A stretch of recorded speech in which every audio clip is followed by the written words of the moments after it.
مخلوق بعين واحدة سيخدع ملايين البشر، ويمكن يكون أغرب كائن مر على وجه الأرض، وأشد وأعظم فتنة ممكن حتى إنك تتخيلها، الدجال الأعور. قد لا يؤمن البعض بمثل هذه الأمور، مثل يأجوج ومأجوج والمهدي ونزول عيسى عليه السلام، لكن كل شيء في هذا المقطع هو حقيقة سواء أنكروها أو صدقوها. المسيح الدجال يمكن يكون خروجه أقرب بكثير مما نتوقع، بل في احتمالية إنه يخرج خلال السنوات القريبة القادمة. يعني أنت اللي تشوف المقطع ممكن تعيش وقت خروج الدجال وتشاهد كل الأمور العجيبة بنفسك. ولا يا عزيزي أنا ما أبالغ، في نهار ذات يوم تكلم الرسول عليه الصلاة والسلام عن المسيح الدجال، ووجه كلامه للصحابة، وكان يحذر منه وفي نفس الوقت ينقص منه. فبعض الصحابة اعتقدوا أنه خلاص الدجال الآن بينهم، وممكن يكون مختبئ في أحد البساتين القريبة منهم. فذهبوا للرسول عليه الصلاة والسلام وقالوا ذكرت الدجال حتى ظننا أنه بيننا، فقال إن يخرج وأنا فيكم فأنا حجيجه دونكم، وإن يخرج ولست فيكم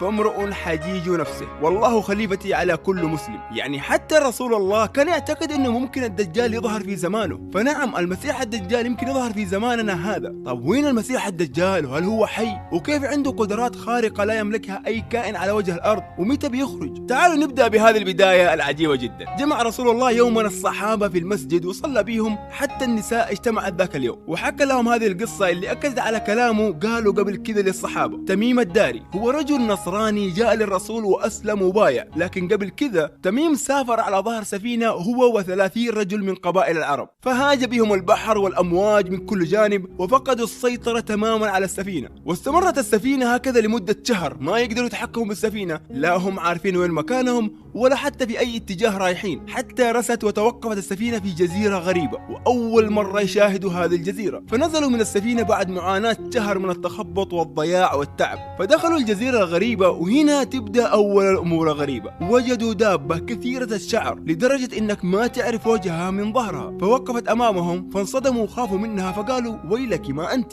فقالت الدابة أنا الجساسة. أيوة، هنا تخيل نفسك في هذا الموقف في هذه الجزيرة المهجورة، وفي كائن غريب يكلمك ولسه القادم أغرب. فقالوا لها وما الجساسة؟ فما ردت عليهم، لكن قالت لهم اذهبوا لذلك الدير فهنالك رجل مشتاق جدا لكم وللأخبار التي معكم. الدير هو مكان تعبد للنصارى، ويقال انه قصر هذا الرجل الغامض. وايضا هذه الدابة اسمها الجساسة لانها تتجسس وتتفحص الاخبار لهذا الرجل الغامض حسب بعض التفاسير. فذهبوا مسرعين لهذا الرجل، فلما دخلوا على الرجل وجدوا رجل شكله غريب وعجيب ومخيف جدا، ما عمرهم شافوا رجل بهذا الشكل في حياتهم، وكان مقيد بالسلاسل والاغلال وباشد واغرب انواع التقييد، حتى انه يديه كانت مضمومة ومقيدة الى عنقه، وما بين ركبتيه الى كعبيه حديد. فقالوا مين انت وليش حالتك كذا؟ فقال لهم طالما اكتشفتم مكاني وحالتي فراح اكشف لكم عني وعن حالتي. لكن بدا يسالهم اسئله غريبه قبل لا يعرف عن نفسه وعن حالته. فقال لهم ايش قصتكم ومن وين انتم وكيف وصلتم لهذا المكان؟ فقالوا احنا من العرب ومن جزيره العرب تهنا في البحر حتى حملتنا الامواج لهذا المكان الغريب، وقابلتنا الجساسه ودلتنا عليك. فقال لهم اخبروني عن نخل بيسان، هل ما زال نخلها يثمر؟ وبيسان هي قريه في الشرق. فقالوا نعم يثمر، لكن على وشك انها لا تثمر ولا تنتج التمر. بعدها سالهم عن بحيره طبريه وهي في شمال الجزيره العربيه. فقالوا عن ايش تسال بالضبط؟ قال هل فيها ماء؟ فاجابوا نعم هي كثيره الماء. فقال ان ماءها يوشك ان يذهب ويجف. بعدها سالهم عن عين زغر وهي ايضا قريه في الشام لكن النبات فيها قليل. فسالوه عن ايش بالضبط تسال؟ فقال هل العين فيها ماء؟ وهل يزرع اهل تلك العين بماء هذه العين؟ وهل العين بقي فيها ماء من الاساس؟ فقالوا نعم ما زالوا يزرعون والعين كثيره الماء. حتى الان كل هذه الاسئله غريبه عليهم، وهو يسال الاسئله وكانه يعرف شيء ما يعرفوه. فسالهم ماذا صنع نبي الاميين وما هي اخباره؟ طبعا هو يقصد محمد عليه الصلاه والسلام. طب هو ايش عرفوا بهذا الرسول انه يخرج في العرب اصلا وبهذا التوقيت؟ يمكن الجساسه كانت توصل له هذه الاخبار، ويمكن يرسل له جن يجمع له الاخبار، لكن ما اقول غير الله اعلم. فقالوا قد خرج في مكه والان هو في المدينه. قال اقاتله العرب؟ وهو يقصد قتال الرسول عليه الصلاه والسلام مع قريش. فقالوا نعم العرب حاربوه وانتصر عليهم ثم اطاعوه العرب بعد ذلك. فقال هذا خير لهم انهم اطاعوه. بعد هذه الاسئله قال الرجل الان بقول لكم من انا المسيح الدجال، وعلى وشك ان يتم السماح لي بالخروج، وعلى وشك ان تفك كل قيودي، فاسير في الارض من اولها لاخرها مشارقها ومغاربها، فلا اترك قريه او مدينه او ارض الا نزلتها، ودخلتها، وكل هذا في 40 ليلة. وهذا دليل على سرعته وقدرته الهائلة، يعني في 40 ليلة يكون قد مشى ووصل إلى كل بقعة وشبر على وجه الأرض. بعدها قال: إلا مكة والمدينة فهي محرمة علي، لا أستطيع دخولها، وكلما أردت أن أدخل واحدة سواء مكة أو المدينة استقبلني ملك بيده السيف مسلولا ومستعد أن يقاتل ويصد عن الدخول، وبكل مرتفع أو منخفض من هذه المدينتين ملائكة يحرسوها ويحموها. هذه القصة هي مثبتة وبالأدلة الصحيحة، والرسول عليه الصلاة والسلام كان قد أخبر الصحابة بخبر الدجال، وما هذه القصة إلا تأكيد فوق تأكيد، وفيها أمر عجيب آخر بذكره بعد قليل. لكن الآن تعالوا نذكر أحداث خروج الدجال بالترتيب. الدجال هو أحد علامات الساعة الكبرى، وخروجه هو مقدمة ليوم القيامة. ما نعرف بالضبط كم المدة بين خروج الدجال ويوم القيامة، لكن على الأرجح عدة سنوات بينهم. بمعنى إذا خرج الدجال اليوم فيوم القيامة ما بيكون بكرة أو بعده، لأنه في أحداث كثيرة فيهم وبينهم. لذلك على الأرجح أنه أولى علامة الساعة الكبرى هو المهدي، وهو رجل سيملأ الأرض خيرا ولم يولد بعد، وبتكلم عنه في مقطع منفصل. بعد ما امتلأت بالخير العظيم في عهد المهدي وقبل خروج الدجال ب3 سنوات يصاب فيها الناس بجوع شديد جدا. في السنة الأولى يأمر الله السماء بأن تمنع ثلث مطرها من النزول، ويأمر الأرض بمنع ثلث نباتها. وفي السنة الثانية يأمر الله الأرض والسماء بمنع الثلثين. وفي السنة الثالثة يأمر الله السماء بأن تحبس ماءها كله ولا تقطر قطرة واحدة، ويأمر الأرض فتحبس نباتها كله فلا تنبت أي شيء، فيصاب الناس بجوع شديد ويهلك ويموت الكثير من البشر. والمؤمنين يكون صبرهم على الجوع هو بذكر الله والتهليل والتكبير والتحميد. في هذه الفترة أو قبلها سينسى الناس الدجال وما راح يتذكروه، بل حتى الخطباء في صلاة الجمعة وفي الخطب ما راح يذكروه، وكأنه أمر الدجال بين الناس اختفى، وما يعرف أمر الدجال إلا قليل جدا. وفي دلالات أخرى تظهر قبل خروج الدجال وقيام الساعة وكأنها تنبيه لنا، وهي أن يكذب فيها الصادق ويصدق فيها الكاذب، فيخون فيها الأمين ويؤتمن فيها الخائن ويتكلم فيها الرويبضة. سألوا الصحابة الرسول عليه الصلاة والسلام: وما الرويبضة؟ قال: الفويسق يتكلم في أمر العامة. والصراحة أشوف هذه الأمور تحدث الآن في زماننا هذا أو بعضها. وقبل خروج الدجال تنتشر الفتن بشكل كبير حتى تجد الناس ينقسموا لقسمين: قسم مؤمن لا يوجد في إيمانه نفاق قط، وقسم منافق لا يوجد في نفاقه إيمان. بعد هذه السنوات تبدأ قصة الدجال الحقيقية المرعبة، أشد وأقوى فتنة على كل البشر. بيخرج الدجال في اليهود، نعم اليهود، لذلك تجمع اليهود من شتى بقاع الأرض منطقة محددة مثل فلسطين يمكن تكون بنسبة كبيرة مقدمات لخروج الدجال، لأن الدجال بيخرج بين اليهود وتجمعهم، وليس في منطقة فيها بعض اليهود أو فيها يهود من دولة يهودية. هذا غير أنه حسب أرجح الروايات أنه بيخرج في الشام أو في العراق أو خراسان أو في مكان حولها أو بينها، وليس المقصد أنه موجود الآن في هذه المناطق، لا، بل سيبدأ رحلته من هذه المنطقة. وفي هذه المنطقة بنلاحظ أنه أكثر مكان تنطبق عليه الروايات هي فلسطين المحتلة، والله أعلم يمكن يكون مكان آخر. الدجال الآن موجود، نعم الدجال موجود، وهو في جزيرة معزولة مربوط بالسلاسل، لكن هل هو ميت ويبعث الله في ذاك الوقت أم أنه حي حتى وقت خروجه؟ هذه نقطة مختلف فيها، لكن المهم أنه بيخرج من هذه الجزيرة. توجد تفسيرات كثيرة لمكان وجود هذه الجزيرة، ويمكن تكون أكثرها منطقية، هي أن الجزيرة بين المحيط الهندي وبحر العرب. ليش ما حد اكتشف مكانه للآن؟ الله أعلم. الدجال هو كائن غريب، يمكن يكون بشر أو جن، لا شيء مؤكد، والأرجح أنه من البشر، لكنه أعور بعين واحدة والعين الأخرى مطموسة، ومكتوب على جبهته كافر، يقرأها كل المؤمنين حتى لو ما يعرفوا يقرأوا، وتكون محجوبة على كل الكفار حتى لو كانوا يعرفوا يقرأوا. وفي رواية أنه جسمه عريض لكنه قصير القامة، وفي رجله اعوجاج ومنظره قبيح. فيخرج الدجال من الجزيرة اللي كان مقيد ومحبوس فيها ويتجه لمكان الإعلان الرسمي لخروجه، وهو على الأرجح في الشام. وهو في طريقه يبدأ يجمع له أنصار وأتباع يكونوا أكثر أنصاره من اليهود، فيجمع 70,000 من اليهود. وفي رواية أن هؤلاء اليهود هم من يهود أصفهان في إيران، ويلبسوا لباس كبار علماء اليهود. فيكون الدجال له جيش يتبعه في كل مكان. أسلحة هذا الجيش هي السيوف والرماح والسهام والدروع. طيب وين الأسلحة المتطورة؟ هنا أمر آخر، لأن الحضارة تدمرت والتقدم في السلاح والحروب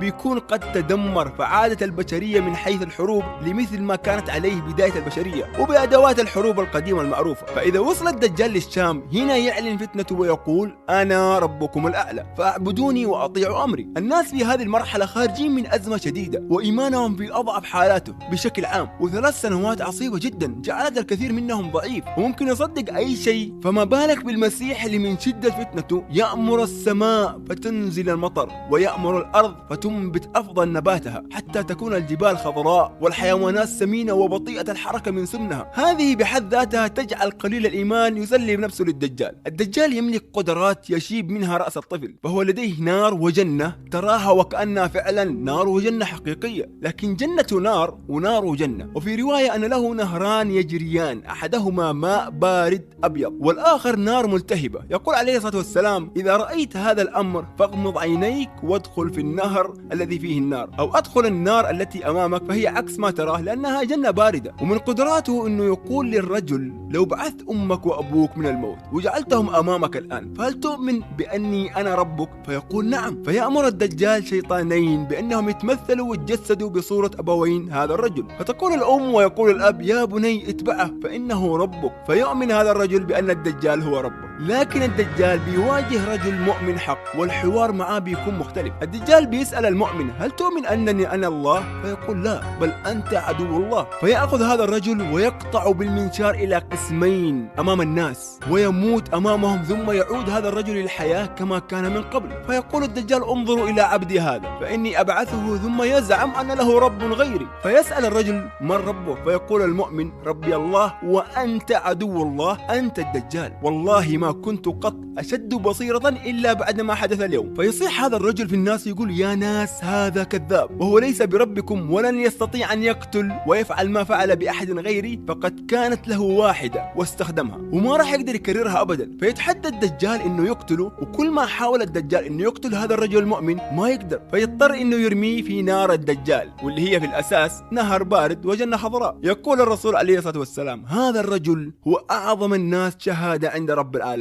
وبالمناسبة هذا الرجل صادق، فكيف برجل فيه كل صفات النقص إنه يكون ربنا؟ وبعد كل هذه البراهين أمام الناس وإنه الدجال كذاب، فلا يزال الناس تصدق الدجال. فعلا فتنة عظيمة لا ينجو منها إلا المؤمن. ومن هذه الفتن والقدرات العجيبة للدجال اتبعوا الكثير من الناس والكفار والمنافقين، واللي ما يؤمن به فيهلكهم ويهلك بلدتهم. وفي هذا الوقت مكة والمدينة محروسة ومحمية من قبل الملائكة وحراسة جديدة ما يقدر يدخلها الدجال. لكن يحدث أمر عجيب، وهو إنه مكة والمدينة ترجف وتهتز 3 هزات، فلا يبقى فيها منافق ولا منافقة إلا خرج إليه. يعني حتى لو واحد بيتذاكى من المنافقين ويقول خلاص بتخبى في المدينة أو في مكة، فالأرض بنفسها بتطرده. سأل الصحابة بعد ما سمعوا رسول الله يحذر ويذكر الدجال: كم يلبث الدجال بيننا؟ يعني كم يبقى في الأرض؟ فقال: 40 يوما كسنة، ويوم كشهر، ويوم كجمعة، وسائر الأيام كأيامكم هذه. شوفوا الآن كيف تفكير الصحابة وتعلقهم بالصلاة. فقالوا: طيب هذا اليوم اللي مثل السنة، هل صلاة يوم واحد تكفينا عنه ولا كيف نصلي؟ فقال: اقدروا له قدره، يعني كل 24 ساعة صلوا 5 صلوات واحسبوها مثل ما كنتم تصلوها آخر مرة، وهكذا مع باقي الأيام. فسأل الصحابة سؤال آخر يؤكد على تعلقهم بالله وبالإسلام: أين العرب في هذا الوقت؟ والمقصد هم المسلمين المدافعين عن الإسلام، لكنهم قالوا العرب بحكم أنه الوحي نزل فيهم أولا. وهنا بشرح الإجابة: المسلمين في هذا الوقت عددهم قليل جدا، وأكثرهم يكون مع قائدهم وهو المهدي، ويكونوا في بيت المقدس. فالآن المسيح الدجال سيطر على كل شبر في هذه الأرض، ودخلت فتنته وشره كل بقعة على وجه الأرض ما عدا مكة والمدينة. ومكان تواجد المهدي في المسجد الأقصى. المهدي ما راح يقدر يقاتل الدجال وما عنده القدرة على قتال الدجال، فهناك رجل مؤمن آخر وكله الله لهذه المهمة الخطيرة، وهو الوحيد القادر على مواجهة الدجال، وهو المسيح الصالح عيسى بن مريم نبي الله. لكن عيسى ما هو موجود على الأرض، وهو الآن في السماء، صحيح. وهنا تأتي المعجزات الحقيقية والأمور الحق، لأنه ما فعله الأعور الدجال من قدرات وكذب، وإن كان في بعضها قدرات حقيقية فهي بأمر الله، والدجال ما له أي قدرة فيها. بل الدجال في كثير من أقوال العلماء إنه ساحر، وجيشه ما هو إلا من الجن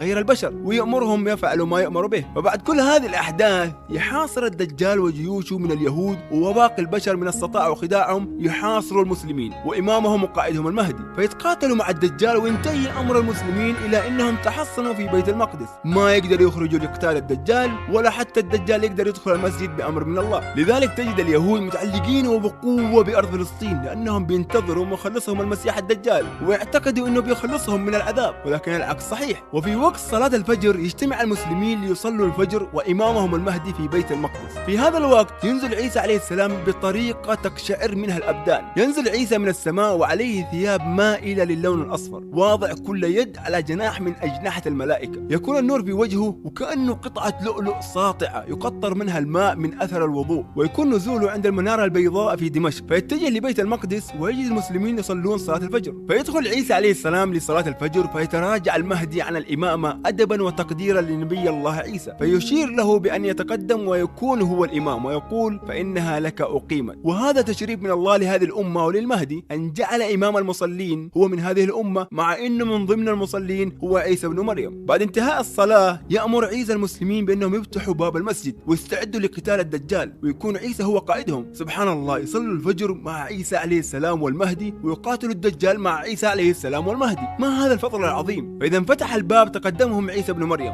فيرى الدجال خلف الباب ومع اليهود والأسلحة وجيش في انتظارهم. طبعا الدجال ما يعرف أنه نبي الله عيسى موجود، فإذا نظر عيسى بن مريم في الدجال ذاب الدجال كما يذوب الملح في الماء، مجرد نظرة واحدة فقط ذاب بسببها، فيذوب الدجال لكنه ما يموت، فيهرب خوفا من عيسى، فيلحق عيسى بن مريم ويحشر ويحاصر عند باب لد الشرقي، وهي منطقة قريبة في بيت المقدس حسب أرجح الأقوال. فإذا وصل عنده قتلوا بالحربة، وينهي هذا الكذاب الدجال ويقضي على أعظم فتنة على وجه الأرض. هل تنتهي القصة هنا؟ لا، بل يستمر قتال المسلمين اليهود حتى ينطق الشجر والحجر فيقولوا هذا يهودي خلفي، تعال يا مسلم وأقتله، فتكون مقبرة تجمع اليهود كما هي فلسطين المحتلة تجمع اليهود أحياء اليوم، فستجمعهم أموات ذلك اليوم بإذن الله.